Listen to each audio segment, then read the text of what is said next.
Welcome back to our channel simply studies with चैलशा। तो देखो आज की क्लास में हम काफी इंपॉर्टेंट टॉपिक्स को डिस्कस करने वाले हैं। अब हम क्या क्या डिस्कस करेंगे, तो सबसे पहले तो हम देखेंगे सर्च इंजन क्या होता है, ठीक है। उसके बाद एक छोटा सा टॉपिक है कुकीज का, कुकीज क्या होती है ये टॉपिक भी हम आज की क्लास में कवर करेंगे। देन हम डीएनएस क्या होता है, उसके बाद यूआरएल क्या होता है, डीएनएस और यूआरएल के बीच में डिफरेंस क्या है, ये टॉपिक भी हम आज की क्लास में कवर करेंगे। एंड देन आपका एक छोटा सा टॉपिक और है, वो है मोडम। मोडम क्या होता है, तो 1 2 3 4 5 ये 5 टॉपिक्स हम आज की क्लास में कवर करने वाले हैं, क्योंकि हम जल्दी से जल्दी क्या करना चाह रही हूँ, मैं आपका सिलेबस कंप्लीट करना चाह रही हूँ, जिससे कि आपको भी क्या मिले, प्रैक्टिस करने के लिए टाइम मिल जाए ज्यादा से ज्यादा। तो ये 5 टॉपिक हम आज की क्लास में कवर करेंगे। फिर नेक्स्ट क्लास में ईमेल क्या होता है हम वो देखेंगे, एंड उसके बाद हम इंटरनेट के प्रैक्टिस सेट को करेंगे, ठीक है। तो मंडे से क्या हो जाएगा, आपका एमएस ऑफिस स्टार्ट हो जाएगा। उसके अलावा ईमेल के बाद आपका ये जो इंटरनेट है वो कंप्लीट हो जाता है, लेकिन मैंने आपको बताया है कि एक जो टॉपिक है वो है आपका वायरस का, जो मैं अभी आपको इस बैच में नहीं करवा रही हूँ, क्योंकि ये वायरस का टॉपिक मैंने अभी रिसेंटली करवाया था। तो ये वायरस का टॉपिक आप अपने आप से करना, अपने आप से मतलब कि जो वीडियो का लिंक मैं आपको प्रोवाइड करवा रही हूँ, ये वायरस का टॉपिक आप वहां से करना, ठीक है। इंपॉर्टेंट टॉपिक है वायरस आपका, वायरस या फिर साइबर सिक्योरिटी। वायरस आपका हिंदी लैंग्वेज में है एंड साइबर सिक्योरिटी आपका इंग्लिश लैंग्वेज में रहेगा। एंड दोनों क्लासेस का लिंक, जो क्लासेस है मैंने आपकी जो चंडीगढ़ वाली प्लेलिस्ट है उसमें ऐड कर रखी है दोनों क्लासेस, तो आप वहां से डायरेक्टली देख सकते हैं, ठीक है। उसके अलावा आपकी कंप्लीट प्लेलिस्ट का लिंक मैंने आपका जो टेलीग्राम ग्रुप है आईसीटी प्रिपरेशन, उसमें मैंने डाला हुआ है। तो उसमें आप अगर जुड़े हुए हैं तो आपको वहां से मिल जाती होगी, जितनी भी मैं आपको इंपॉर्टेंट क्लासेस का लिंक प्रोवाइड करवाती हूँ, तो आप वहां से उनको देख सकते हो। अदरवाइज आप अपनी प्लेलिस्ट यूट्यूब पे सर्च करिए, ठीक है, वहां से आप अपनी क्लासेस को देख सकते हैं। तो चलिए स्टार्ट करें हम हमारी आज की क्लास।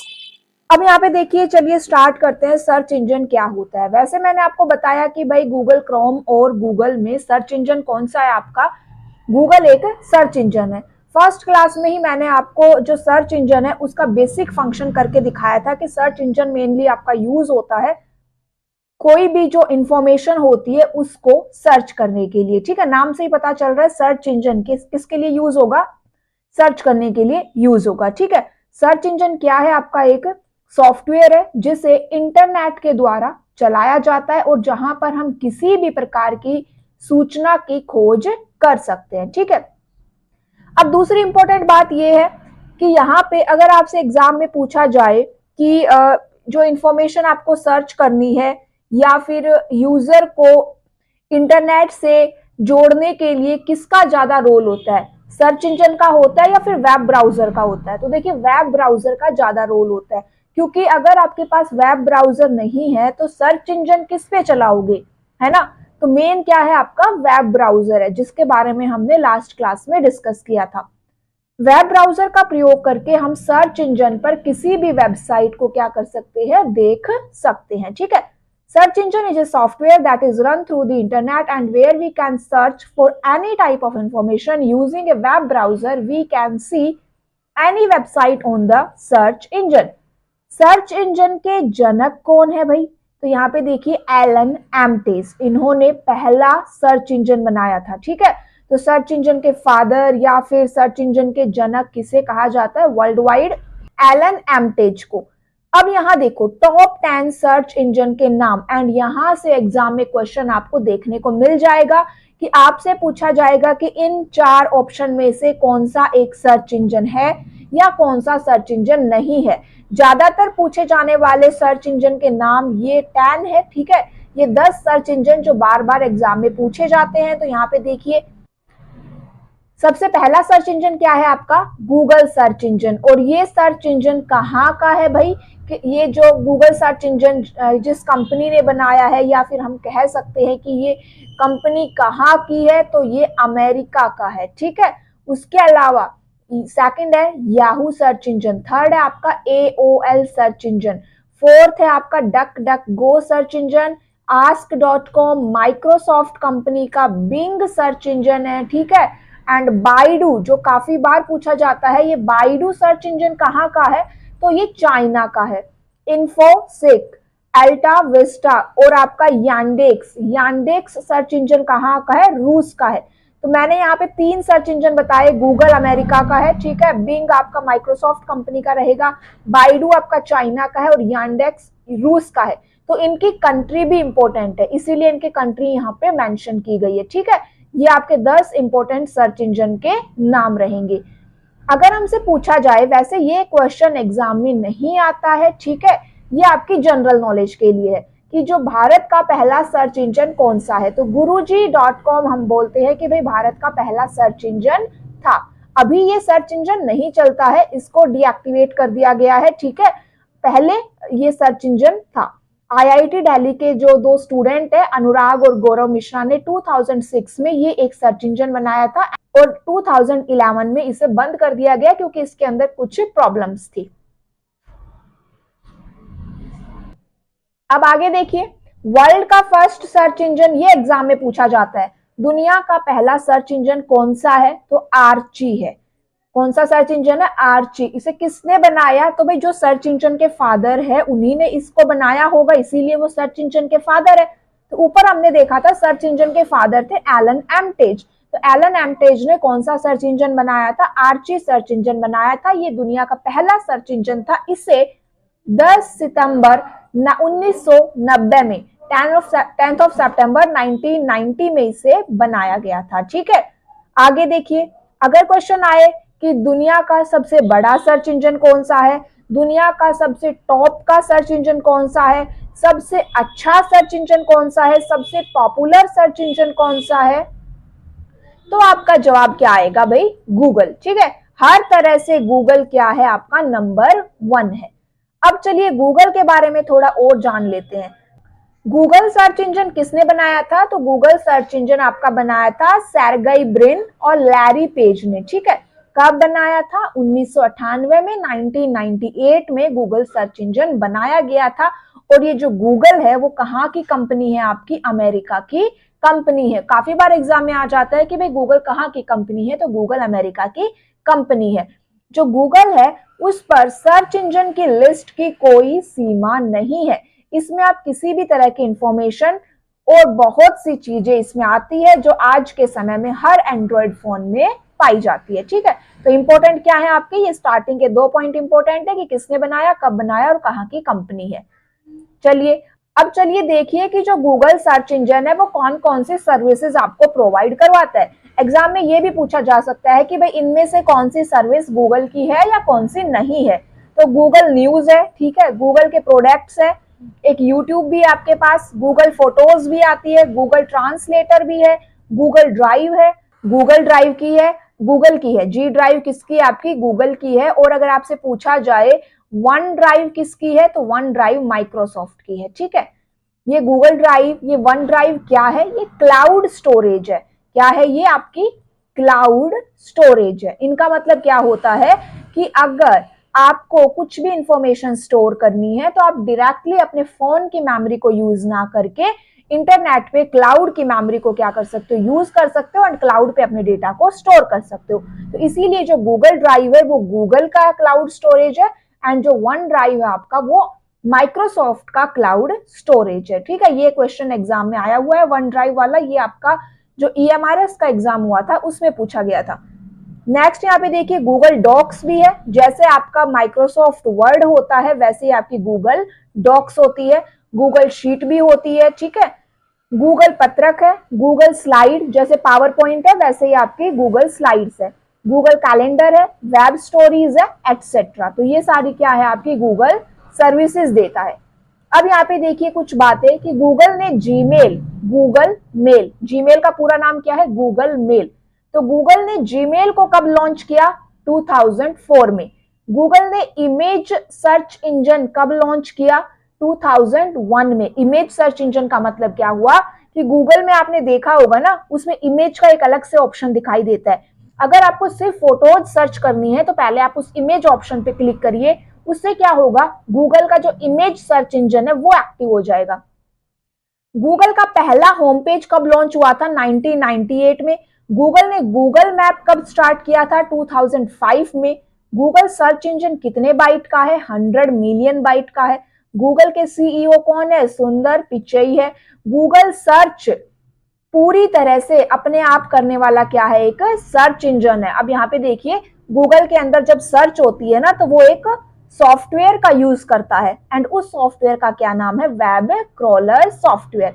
अब ये इस सॉफ्टवेयर का कैसे यूज करता है, क्या क्या इसकी प्रोसेस है, इतना डिटेलिंग में आपसे नहीं पूछा जाएगा, ठीक है? तो इसीलिए इतना डिटेलिंग में हम यहाँ पे डिस्कस नहीं कर रहे।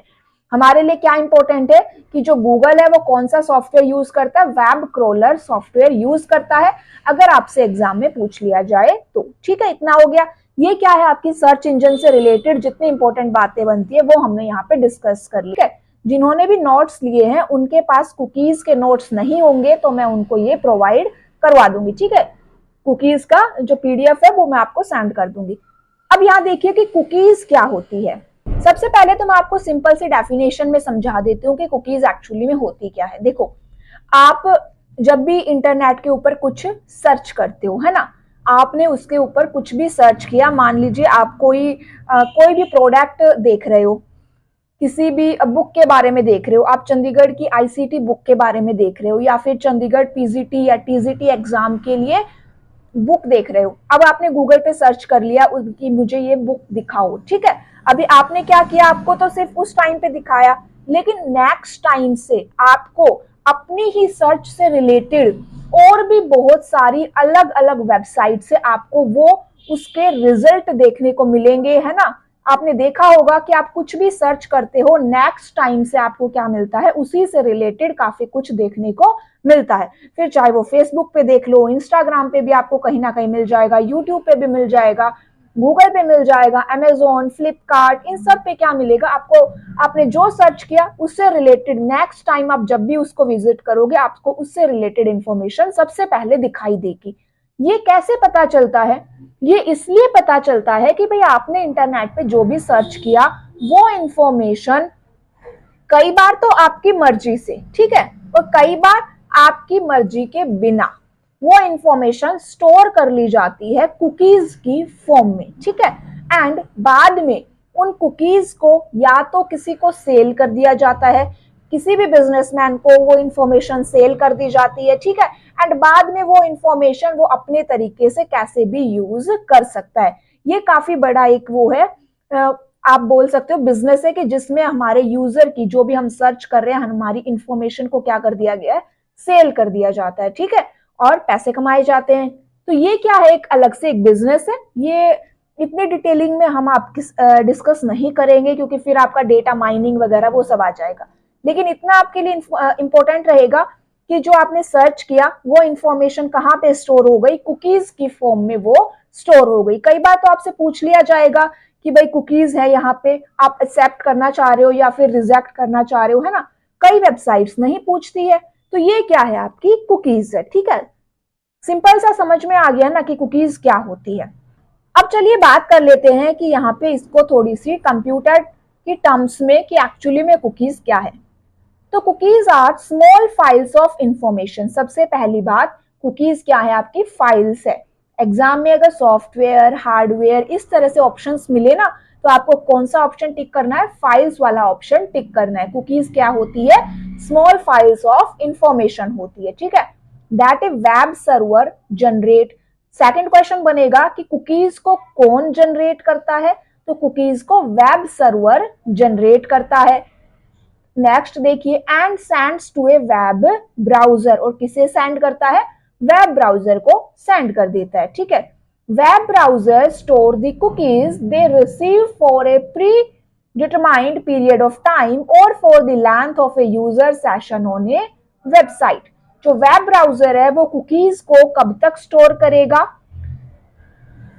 दे एक टाइम पीरियड के लिए, ठीक है? या तो एक टाइम पीरियड के लिए या फिर जो यूजर उस पर्टिकुलर वेबसाइट को चला रहा है जब तक वो एक्टिव है तब तक उस कुकीज को स्टोर करेगा।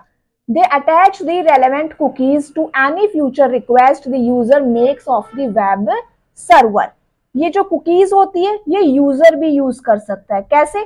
क्योंकि ये कुकीज ने आपकी इंफॉर्मेशन स्टोर करी है, तो नेक्स्ट टाइम अगर आप उस वेबसाइट को विजिट करते हो, मान लीजिए आपने अपना आईडी पासवर्ड सेव किया हुआ है, ठीक है? तो नेक्स्ट टाइम अगर आप कहोगे कि सेव कर दो, तो वो आपका यूजर नेम पासवर्ड सेव कर देगा। नेक्स्ट टाइम आपको दोबारा से अपना पासवर्ड वहां पे डालने की रिक्वायरमेंट नहीं होती, क्योंकि वो इन्फॉर्मेशन पहले से स्टोर है एंड उसको आप दोबारा ऑटोमेटिकली क्या कर पा रहे हो, यूज कर पा रहे हो। ठीक है, तो ये सब किसकी हेल्प से हो पा रहा है, कुकीज की हेल्प से हो पा रहा है।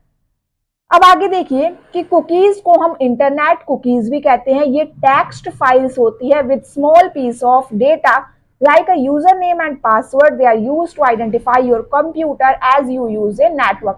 कुकीज को पॉजिटिव वे में भी यूज कर सकते हैं, कुकीज का नेगेटिव वे में भी यूज हो सकता है। ठीक है, specific cookies are used to identify specific users and improve their web browser experience.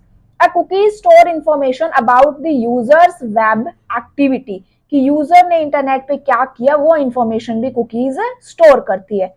Cookies gets created when you visit a website, जब भी आप कोई वेबसाइट को विजिट करोगे कुकीज क्या हो जाती है, क्रिएट हो जाती है। These text file identify you and help streamline your online experience. Once created, cookies are stored in a file on your hard drive or browser, depending on your operating system and the browser you use. Cookies कहाँ पे store होती है, या तो hard drive में store रहेगी आपकी या फिर ब्राउजर पे स्टोर रहेगी। ठीक है, डिपेंड करता है कि आपका ऑपरेटिंग सिस्टम पे एंड आप कौन सा ब्राउजर यूज कर रहे हो। तो ये सिंपल सा टॉपिक था कि कुकीज क्या होती है। आपको कुकीज की सिर्फ डेफिनेशन याद रखनी है कि कुकीज क्या होती है, स्मॉल टेक्स्ट ऑफ फाइल्स होती है और ये यूजर की वेब एक्टिविटी को स्टोर करती है। बस कुकीज के बारे में ये 2 पॉइंट ही सबसे ज्यादा इंपॉर्टेंट है। ठीक है, एग्जांपल के थ्रू मैंने आपको समझा दिया है। तो चलिए सबसे पहला आता है कि भाई डीएनएस क्या है। डीएनएस की फुल फॉर्म होती है डोमेन नेम सिस्टम। क्या होती है इसकी full form, domain name system. ठीक है, उसके बाद देखिए कि डोमेन नेम क्या होता है। अब डोमेन नेम क्या होता है ये मैंने फर्स्ट क्लास में बताया था, लगभग मैंने सारी बातें आपको फर्स्ट क्लास में ही बताई थी। जो हमने इंट्रोडक्शन की जो क्लास की थी ना, इंटरनेट की इंट्रोडक्टरी क्लास की थी, उसके अंदर मैंने आपको ये सारी बेसिक टर्म के बीच में जो भी डिफरेंस था वो मैंने समझा दिया था। लेकिन उनके बारे में थोड़ी और इंफॉर्मेशन लेंगे हम, थोड़ी और इनके बारे में जानेंगे, इसीलिए आज की क्लास में हम अलग से डीएनएस और यूआरएल को समझ रहे हैं।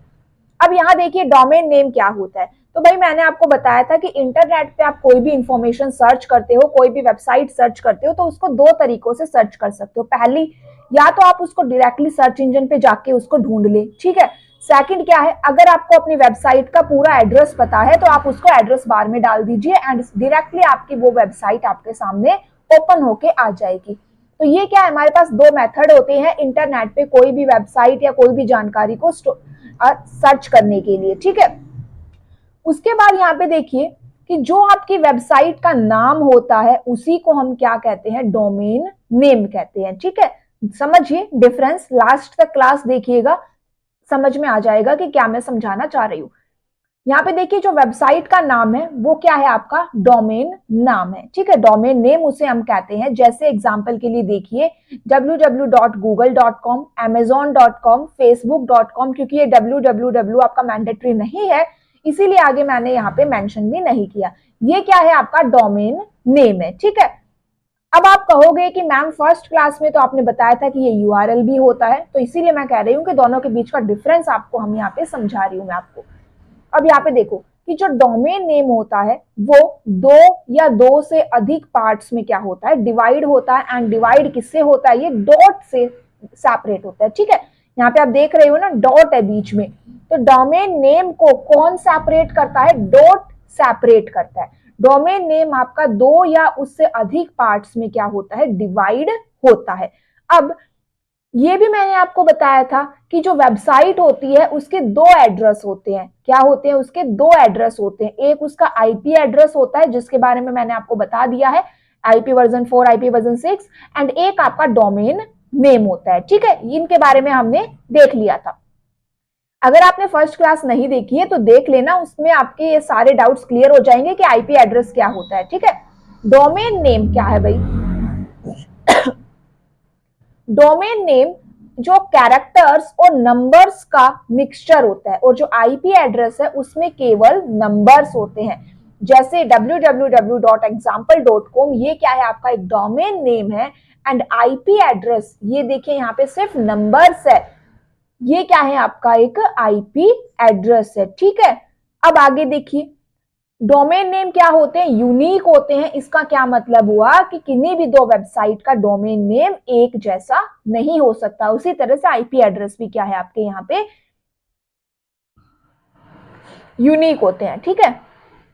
नेक्स्ट यहाँ पे देखिए कि जो डोमेन नेम क्या कह रहा है कि पहले रजिस्टर्ड होना चाहिए ICANN के साथ। ICANN की फुल फॉर्म होती है internet corporation for assigned names and numbers. ऐसा नहीं है कि आपने कोई भी डोमेन नेम डायरेक्टली यूज कर लिया, वो वेबसाइट नोट फाउंड या पेज नोट फाउंड आपको शो करके देगा। पहले आपका डोमेन नेम क्या होना चाहिए, रजिस्टर्ड होना चाहिए, पंजीकृत होना चाहिए, किसके साथ, ICANN के साथ। फुल फॉर्म क्या रहेगी, internet corporation for assigned names and numbers, ठीक है। इतना हमें समझ में आ गया, ये आप इसकी स्क्रीनशॉट ले लीजिएगा वीडियो को पॉज करके। ओके, चलिए आगे देखते हैं। अब हम बात करेंगे किसकी, डोमेन एक्सटेंशंस की, एंड यहीं से आपका क्वेश्चन पूछ लिया जाता है, ठीक है। तो डोमेन एक्सटेंशंस क्या होती है। अब यहां देखो तीन टाइप की हम डोमेन के बारे में समझेंगे। फर्स्ट है आपकी टॉप लेवल डोमेन या TLD, एंड यहां से एग्जाम में ये जो दो टर्म्स है ना आपकी, एक तो .com एंड एक आपकी .org, इनकी फुल फॉर्म पूछ ली जाती है। तो देखिए .gov, आपने देखा होगा किसी भी वेबसाइट के लास्ट में .gov लगा है। इसका क्या मतलब है कि वो गवर्नमेंट की वेबसाइट है। किसी वेबसाइट के लास्ट में अगर आपको .com मिल जाए तो मतलब वो एक कमर्शियल पर्पज से वेबसाइट बनाई गई है, या फिर .edu मिल जाए तो वो एजुकेशन की वेबसाइट है, ठीक है। तो ये डॉट से जो ये मेंशन किया हुआ है ना, ये 3 कैरेक्टर्स, ये क्या डिस्क्राइब कर रहे हैं कि वो किस टाइप की वेबसाइट है। तो .gov मतलब गवर्नमेंट, .net मतलब आपकी नेटवर्क, .com का मतलब होता है commercial, and .edu education, .org आपकी ऑर्गेनाइजेशन, .info इंफॉर्मेशन वेबसाइट, ठीक है। उसी के साथ आपके सेकंड आते हैं कंट्री लेवल डोमेन, ये 2 कैरेक्टर्स के ही होते हैं। देखिए .in का मतलब क्या है कि इंडिया में चल रही है, इंडिया की है। .au का मतलब क्या है, Australia. .uk United kingdom, .ru Russia, .cn China. Country level domain से एग्जाम में नहीं पूछा जाता है, टॉप लेवल डोमेन से ही पूछा जाता है, ठीक है। थर्ड आता है आपका सब डोमेन।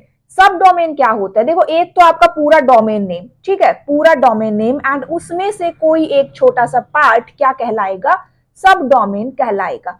जो डोमेन नेम है उसको तो आप पंजीकृत करवा रहे हो, रजिस्टर करवा रहे हो, लेकिन सब डोमेन को रजिस्टर करवाने की रिक्वायरमेंट नहीं होती।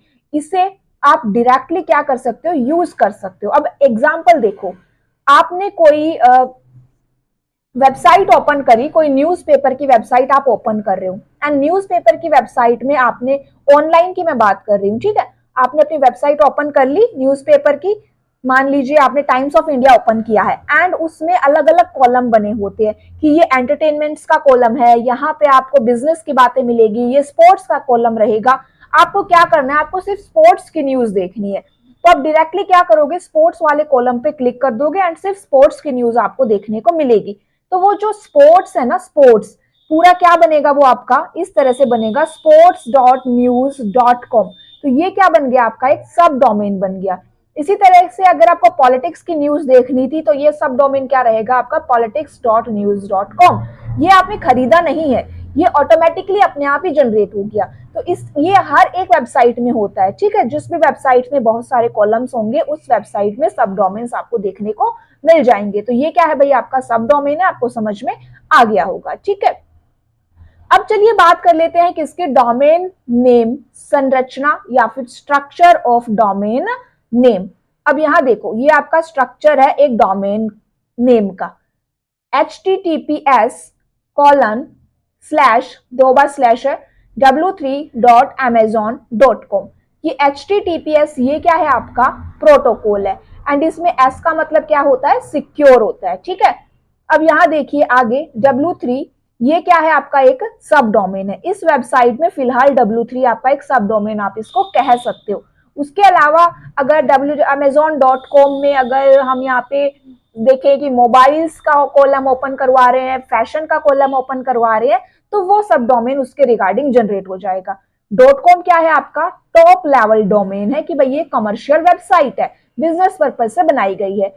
उसके अलावा amazon.com ये पूरा क्या है आपका डोमेन नेम है, ये amazon.com ये पूरा क्या है आपका डोमेन नेम है, ठीक है। और ये amazon क्या है, ये सेकंड लेवल डोमेन है। तो समझ में आ गया हमें कि क्या है, मेन क्या रहेगा आपका .com जो कि आपका टॉप लेवल डोमेन है। एग्जाम में अगर आपसे वेबसाइट दे दी जाए और पूछा जाए कि इनमें से आपका टॉप लेवल डोमेन कौन सा है या फिर प्रोटोकॉल कौन सा है, तो आप यहाँ पे उनको डिफरेंशिएट कर सकते हो, ठीक है। ये तो हुई डोमेन नेम की बात।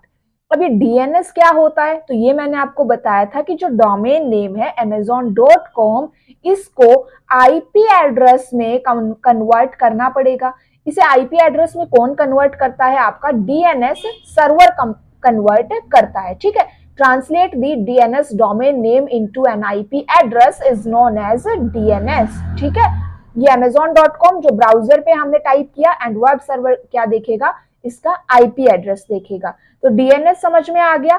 अब चलिए बात कर लेते हैं किसकी, यूआरएल की। यूआरएल की फुल फॉर्म क्या होती है, यूनिफॉर्म रिसोर्स लोकेटर। यूआरएल क्या होता है, किसी भी वेबसाइट या किसी भी वेब पेज का एक यूनिक एड्रेस होता है। इसका प्रयोग करके हम सीधा उस वेबसाइट या वेब पेज को क्या कर सकते हैं, एक्सेस कर सकते हैं। यूआरएल को वेब एड्रेस भी कहते हैं। यूआरएल को किसने बनाया था, टिम बर्नर ली ने बनाया था। कब बनाया था, 1992 में बनाया था, ठीक है। उसके बाद देखिए कि डोमेन नेम और यूआरएल में क्या डिफरेंस है। तो देखो, डोमेन नेम एक वेब एड्रेस का हिस्सा है। डोमेन नेम क्या है आपका, सिर्फ एक पार्ट है वेब एड्रेस का। और यूआरएल क्या है, वो पूरा वेब एड्रेस है। उस पूरे वेब एड्रेस को क्या कहते हैं, हम यूआरएल कहते हैं। और उस यूआरएल का एक छोटा सा हिस्सा है आपका डोमेन नेम, ठीक है। डोमेन नाम के बिना एक यूआरएल नहीं बनाया जा सकता, ओके। डोमेन वेबसाइट का नाम होता है, जबकि यूआरएल आपको वेबसाइट के किसी भी पेज पर ले जाता है। ऊपर देखो, हमने अमेज़न को मैंने आपको क्या बताया था कि वो डोमेन है ना। एक डोमेन नाम एक वेबसाइट का नाम है जिसका उपयोग वेबसाइट के आईपी एड्रेस की पहचान करने के लिए किया जाता है, और डोमेन नेम यूआरएल का एक हिस्सा है। इतना हमें समझ में आ गया ना, डोमेन नेम क्या है, सिर्फ एक हिस्सा है, और पूरे कंप्लीट एड्रेस को क्या कह रहे हैं हम, यूआरएल कह रहे हैं। और डोमेन नेम के बिना यूआरएल नहीं बनाया जा सकता, ठीक है। डोमेन वेबसाइट का नाम है, जबकि यूआरएल का यूज करके आप वेबसाइट के किसी भी पेज पर जा सकते हो। डोमेन नाम की वजह से ही क्या होता है, हम उसके आईपी एड्रेस की पहचान कर सकते हैं। इतना हमें समझ में आया। चलिए आगे देखिए। अब यहाँ पे देखिए, ये पूरा क्या है, आपका एक यूआरएल है, और इस पूरे यूआरएल में आपका प्रोटोकॉल भी आ गया, आपका W3 भी आ गया, आपका टॉप लेवल डोमेन भी आ गया, ठीक है। तो ये क्या है आपका w3.amazon.com, ये आपका डोमेन नेम है। एंड HTTP से लेके लास्ट तक ये क्या है आपका यूआरएल है। तो डोमेन नेम और यूआरएल के बीच में डिफरेंस समझ में आ गया। छोटा सा ही टॉपिक था, ज्यादा लंबा हमारा ये टॉपिक नहीं था, ठीक है। अब यहाँ पे देखिए, आज का हमारा लास्ट है, एक छोटा सा टॉपिक है मोडम। उसके बारे में और देख लीजिए कि मोडम क्या होता है, ठीक है। तो यहाँ पे देखिए, मोडम की फुल फॉर्म होती है मॉड्यूलेटर, डीमॉड्यूलेटर। एंड मोडम क्या होता है आपका, एक नेटवर्किंग डिवाइस होता है। कंप्यूटर नेटवर्क में बहुत सारे नेटवर्किंग डिवाइस होते हैं, जैसे कि आपका hub, switch, repeater, bridge, gateway, NIC, RJ45, इस तरह से बहुत सारे नेटवर्किंग डिवाइस है। उन्हीं में से एक नेटवर्किंग डिवाइस है आपका मोडम। आपके एग्जाम पॉइंट ऑफ व्यू से केवल मोडम ही इंपॉर्टेंट रहेगा। अगर क्वेश्चन आएगा तो मोडम से ही आएगा, ठीक है। इसके अलावा कोई और नेटवर्किंग डिवाइस को नहीं पूछेगा। अब यहाँ पे देखिए, मोडम क्या होता है। मोडम की डेफिनेशन समझिए। मोडम एनालॉग सिग्नल्स को डिजिटल सिग्नल में बदल देता है और डिजिटल सिग्नल्स को एनालॉग सिग्नल में चेंज कर देता है।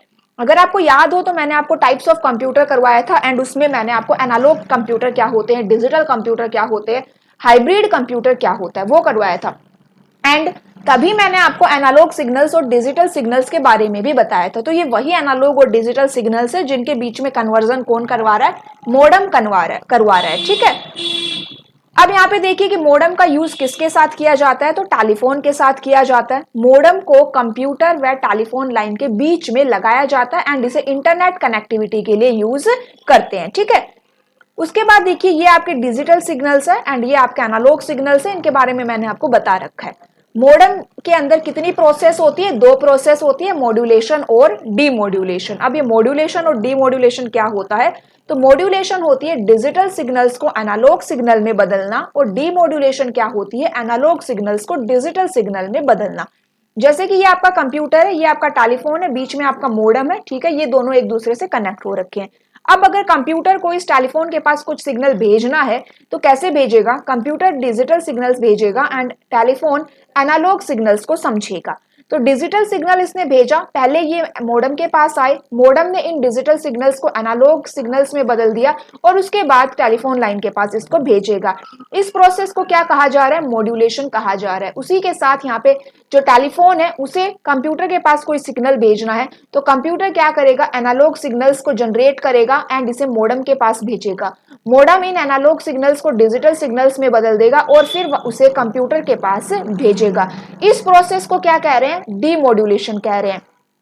मॉड्यूलेशन कब आई, मॉड्यूलेशन चल रही है जब कंप्यूटर कोई सिग्नल जनरेट कर रहा है और टेलीफोन लाइन के पास भेज रहा है, तब कौन सी प्रोसेस लग रही है, आपकी मॉड्यूलेशन लग रही है। और डीमॉड्यूलेशन कब लग रही है, जब टेलीफोन कोई सिग्नल आपका कंप्यूटर के पास भेजना चाह रहा है, तब डीमॉड्यूलेशन प्रोसेस काम कर रही है। ठीक है, नेक्स्ट आता है कि भाई मॉडेम की स्पीड को किस में मेजर किया जाता है। तो मॉडेम की स्पीड को देखिए बीपीएस में मेजर किया जाता है। बीपीएस की फुल फॉर्म क्या रहेगी, यहाँ पे फुल फॉर्म इंपॉर्टेंट है, बिट्स पर सेकंड।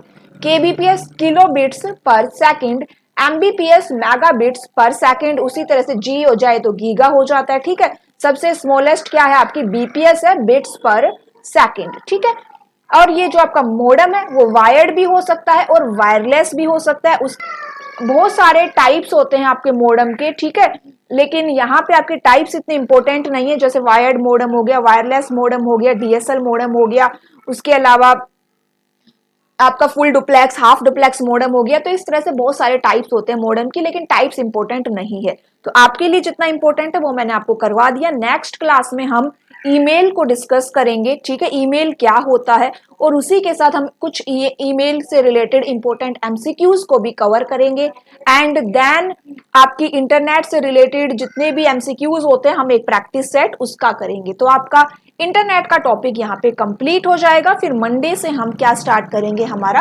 एमएस ऑफिस स्टार्ट करेंगे। क्लास अच्छी लगी तो जरूर शेयर करना। ठीक है, थैंक यू।